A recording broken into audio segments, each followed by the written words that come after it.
Wasu da ganin wayannan hotunan za su ce wannan al'amari san ba su san na menene ba. Kowa dai ya riga da ya san wane ne jarumi daushe da kuma jaruma da zara, wanda suna taka matakar rawar gani a masana'antar shirya fina-finan Hausa ta Kannywood. Muna so ku biyo mu har ƙarshen wannan bidiyo domin ka san wani rahoto muka to muku da shi a yau din nan. Sannan kar ka manta idan wannan shine farkon ziyarar ta ka wannan tasha ta mai albarka, kar ka manta ka wuce da na mana subscribe, sannan ka taba mana alamar ƙawar sanarwa ta yadda zamu ringa sanar da kai shirye-shiryen mu da zarar mun daura. Sannan kai mana like kana kai mana comment domin jin ra'ayin bakinka.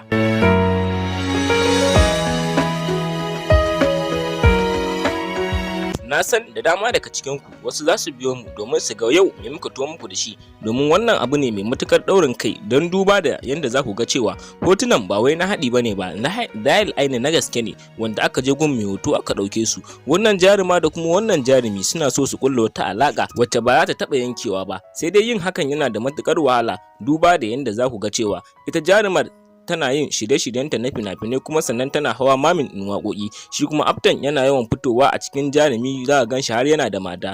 To shin idan suka yi wannan abu ba wanda zai ji haushin kowa? Ba wani rahoto bane ba muka samu muka to muku da shi a safiyar yau face jaruma zara da kuma jarumi daushe za su yi aure insha Allahu. Wannan dalili ne yace bari mu to muku da wannan rahoto domin kuma ku kalla ku gane wa idanunku.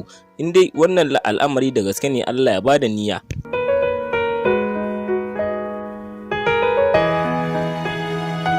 Sai dai za ku san cewa duba ga wannan jaruma tana da matukar masoya, domin wasu da dama suna yawan aiko mata da katin ziyarta ko kuma in ce muku katin amsa soyayya, amma sai ta ce ita a'a, ashe akwai wuta a ƙasa. Ita da wanda take so tun can tuntuni kawai dai bata gaya mai bane ba sai a wannan karan.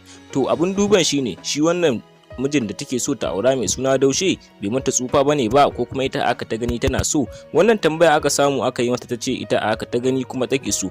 To Allah ya bada zaman lafiya idan an yi wannan aure. Shi kuma wannan jarumi daushe Allah ya bada ikon riko. Wannan shine rahoton da muka ci nasara muka to muku da shi. Sannan za mu ƙara sanar muku cewa wannan shine idan shine farkon ziyartar ku wannan tasha ta mai albarka, wato wannan tasha mai sa muku labarai, kar ka manta ka wuce ka danna mana subscribe, sannan ka taba mana alamar ƙaurar sanarwa, sannan kai mana liking kana kai mana comment domin jin ra'ayin bakinka, da yanda za mu ringa sanar da kai shirye-shiryen mu da zarar mun daura.